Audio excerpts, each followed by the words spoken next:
नमस्कार दोस्तों, स्वागत है आपका अपने इस चैनल देवालयम में। आशा करता हूं कि आप सभी लोग अच्छे होंगे, स्वस्थ होंगे, क्योंकि आज हम बात करेंगे काल भैरव साधना के बारे में, जो कि भगवान शिव के रौद्र रूप में से एक है। भगवान शिव के जो रौद्र रूप हैं, जिन्हें कहा जाता है काल भैरव, यानी कि भगवान शिव के सबसे प्रचंड और सबसे उग्र देवता जिन्हें काल भैरव कहा जाता है, और वर्तमान समय में काल भैरव और बटुक भैरव के रूप में इन्हें पूजा जाता है। सबसे पहले तो आपको ये बता दें कि जो बटुक भैरव है वो सौम्य देवता हैं, सात्विक माने गए हैं।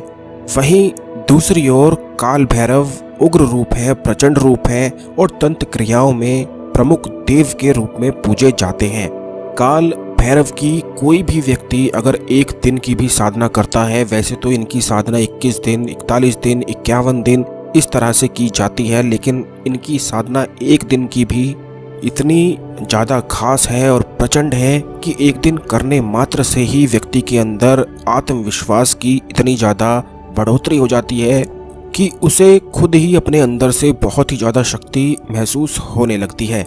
इसी तरह से जो काल भैरव का साधक होता है, उसमें उसकी आंखों में एक ऐसा प्रचंड तेज आ जाता है, जैसे कि काफ़ी लोगों के जीवन में बहुत सारे दुश्मन होते हैं, और जब भी आप दुश्मन को देखते हैं तो आपको ऐसा लगता होगा कुछ डर सा या कुछ ऐसी परेशानी सी।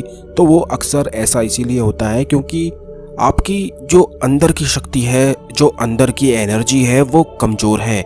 आपके दुश्मन में आपसे अधिक है, इसीलिए आप उसे देखकर डर जाते हैं या फिर उससे पीछे हट जाते हैं। लेकिन इसी तरह से जो भी व्यक्ति काल भैरव की साधना करता है, उसके अंदर एक ऐसा शक्ति वेग आना शुरू हो जाता है कि फिर वो अपने दुश्मन को देखता भी है तो उसकी ज़िंदगी में तुरंत ही एकदम से ही हलचल मचा देता है। और ऐसा आपने अक्सर काफ़ी लोगों में देखा भी होगा कि जब भी आप उनकी नज़रों में देखते हैं तो एक अजीब सा, अलग सा ही डर हो जाता है। बल्कि वो कुछ कर भी नहीं रहे हैं, कुछ कह भी नहीं रहे हैं, लेकिन फिर भी उन्हें देखते ही डर सा लगने लगता है।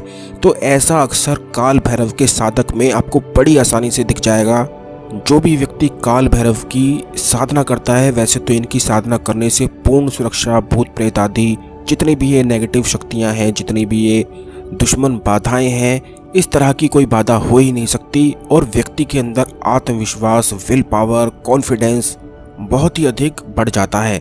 बल्कि जिन भी लोगों के जीवन में बहुत दुश्मन हैं और दुश्मन से रोज़ मिलना जुलना होता है, जैसे कि कई बार ऑफिस में ऐसे लोग हो जाते हैं कि जब भी आप उनसे मिलते हैं, उन्हें देखना आप चाहते नहीं हैं, लेकिन फिर भी वो आपके सामने आकर आपको फिर भी दुखी करना चाहते हैं। तो ऐसी स्थिति में जैसे कि दुश्मन से आपको मिलना ज़रूर है, आप कुछ कर नहीं सकते, तो उससे बिना लड़े, बिना कुछ कहे आप अपनी नज़रों के माध्यम से, इस साधना के माध्यम से उसे अपने आप पीछे हटा सकते हैं।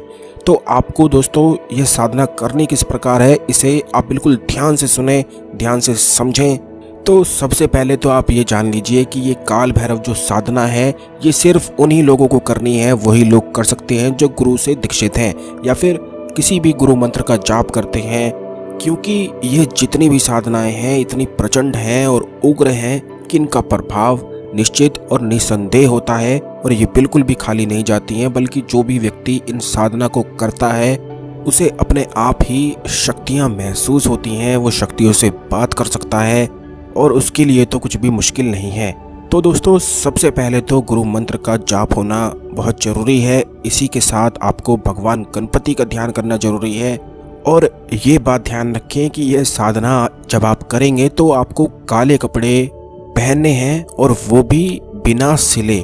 बिल्कुल ध्यान रखें कि जैसे धोती होती है, ऊपर से आप कुछ ओढ़ सकते हैं, बिना सिले आपको कपड़े पहनने हैं। और नीचे आसन बिछाने के लिए आपको काला कंबल, काला कपड़ा या कोई भी ऊनी आसन ही आपको लेना है। और सामने अपने एक बाजोट रखना है। बाजोट जो लोग नहीं जानते हैं उन्हें बता दें कि यह लकड़ी का पटरा होता है। बस एक दिन की यह साधना है, और एक दिन के साधना करने से ही आप इसके प्रभाव को खुद ही देख लेंगे। तो लकड़ी का बाजोट आपको बिछा देना है, और उस पर काला रुमाल आपको बिछा देना है। और उसके बाद दोस्तों आपको 8 सुपारी रखनी है और अपने गुरु मंत्र का एक माला जप करना है। फिर गुरु से प्रार्थना करनी है कि साधना में सफलता मिले, सुरक्षा मिले और इस साधना की सिद्धि प्राप्त हो। अब इसके बाद आपको भगवान गणपति की पूजा करनी है, यानी कि भगवान गणपति को दोनों आंखें बंद करके गणपति आवाहन करना है, गणपति ध्यान करना है और गणपति भगवान से ये पूजा करनी है, ये ध्यान करना है, ये प्रार्थना करनी है कि जो भी बाधाएं इस साधना में आने वाली हैं या आई हुई हैं उन सबको हटा दें। इस तरह से बोलें कि हे भगवान गणपति, मैं ये साधना काल भैरव की करने वाला हूँ, तो जितनी भी बाधाएं हैं उन्हें हटाने की कृपा करें और मुझे अपना आशीर्वाद प्रदान करें। बस इस तरह से बोल के आप किसी भी रुद्राक्ष की माला से काल भैरव इस मंत्र का जाप करें। ध्यान रखें कि जब आप ये पूरी साधना करेंगे तो सबसे पहले संकल्प लिया जाता है, क्योंकि एक दिवसीय जो साधनाएं होती हैं उनमें संकल्प लेना बहुत ज़्यादा ज़रूरी है। तो हाथ में जल लेकर आपको संकल्प लेना है और कहना है कि जो भी आपकी इच्छा है काल भैरव से प्रार्थना करनी है और अपने मंत्रों की संख्या बतानी है और उसके बाद इस जल को जमीन पर गिरा देना है। ध्यान रखें कि ये मंत्रों की साधना 51 या उससे अधिक होनी चाहिए, इससे कम आपको नहीं करनी है। पूरे 51 माला रुद्राक्ष की माला से यह काल भैरव मंत्र का आपको जप करना है। यह मंत्र ध्यान से सुन लें। यह मंत्र इस प्रकार है: ओम क्राम क्रीम क्रोम महाकाल भैरवाय फट। बस इसी तरह से यह मंत्र है। यह मंत्र हमने लिखकर भी आपको दिखाया है। यही मंत्र की आपको 51 माला करनी है।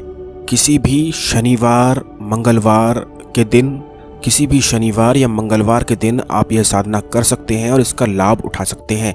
51 माला हो जाने के बाद ध्यान रखें कि जब आप खड़े होते हैं तो ऐसे ही आपको नहीं खड़े होना है और इस बात का भी ध्यान रखें कि आपकी जो माला है उसको ज़मीन पर आपको नहीं छूने देना है। इस तरह से आपको दोनों हाथों से माला को पकड़ना है या नीचे आप माला को अपने हाथों पर रख सकते हैं, लेकिन ज़मीन पर नहीं छूने देना है। और इसके बाद जब आप ये पूरी साधना 51 माला करके खड़े होंगे तो उसके बाद आपको ज़मीन को छूकर 8 बार प्रणाम करना है काल भैरव को और काल भैरवाय फट स्वाहा बोलना है।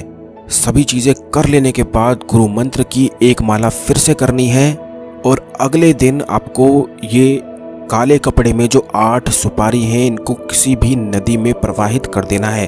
अब ये बात ध्यान रखें कि काफ़ी लोगों के पास नदी या तालाब नहीं होता है, तो आप किसी भी शिव मंदिर में शिवलिंग पर या अगर आपके आसपास काल भैरव मंदिर है तो आप गुप्त तरीके से काले कपड़े में ही लपेटे हुए यह सभी साधना सामग्री को गुप्त तरीके से ही रखकर आ जाएं। आप पूछे नहीं किसी से। जब आप मंदिर जाएंगे तो पंडित वगैरह से बिल्कुल भी ना पूछें, बल्कि कहीं भी आप मंदिर में देखकर चुपके से उस साधना सामग्री को रखकर आ जाएं। ऐसा करने के कुछ ही दिनों के बाद से आप देखेंगे आपके आत्मविश्वास में ऐसी बढ़ोतरी हो जाएगी और आपकी नज़रों में वो तेज आ जाएगा कि आप अपने दुश्मन को हिला पाएंगे। सिर्फ एक दिन की ये साधना करने से इतना अधिक लाभ आपको खुद ही मिलने लगेगा। बल्कि ये साधना तो उन लोगों को भी करनी चाहिए जिनके जीवन में वो बहुत ज़्यादा बीमार पड़ते रहते हैं या छोटी मोटी परेशानियां उन्हें हमेशा ही होती रहती हैं। तो उन सभी चीज़ों के लिए यह बहुत ही ज़्यादा रामबाण साधना है, बड़ी ही ज़्यादा उग्र और प्रचंड साधना है। लेकिन जिस तरीके से हमने आपको बताई है, एक दिन के लिए इस साधना को कोई भी कर सकता है और इसका लाभ उठा सकता है। तो आशा करते हैं कि इस बताई हुई साधना का आप लाभ उठाएंगे और अधिक से अधिक इसे शेयर भी करेंगे, जिससे और भी लोग इसका लाभ उठा सकें। अगर आप कुछ पूछना चाहते हैं तो व्हाट्सएप पे आप मैसेज कर सकते हैं, लेकिन इस बात का ध्यान रखें कि व्यर्थ के सवाल आप बिल्कुल भी ना पूछें, क्योंकि काफ़ी लोग ऐसे होते हैं कि पूरी वीडियो में सभी चीज़ें बताई गई हैं, फिर भी उसके बाद पूछते हैं कि कैसे करें साधना को, क्या करना है और कैसे हम काल भैरव की पूजा करें। तो दोस्तों, ये इतनी जो बड़ी वीडियो बनाई गई है इसे आप ज़रूर सुने, ध्यान से सुने और पूरी विधि इसी में बताई गई है। जब आप साधना करेंगे, अगर बीच में कोई बाधा आती है, अड़चन आती है या इसको और भी अधिक एडवांस लेवल पर करना चाहते हैं तो उस विषय में आप व्हाट्सएप पर पूछ सकते हैं। अगर आप कोई और साधना के बारे में जानना चाहते हैं तो वो कमेंट करें, कमेंट बॉक्स में हर हर महादेव लिख के वीडियो को लाइक कर दें और चैनल को जल्दी से सब्सक्राइब कर दें, जिससे जब भी हम आपके लिए वीडियो लेकर आते हैं तो यह वीडियो आपको सबसे पहले मिला करे। और कोई भी वीडियो खास योग खास त्यौहार के लिए बिल्कुल भी मिस ना हो। धन्यवाद दोस्तों।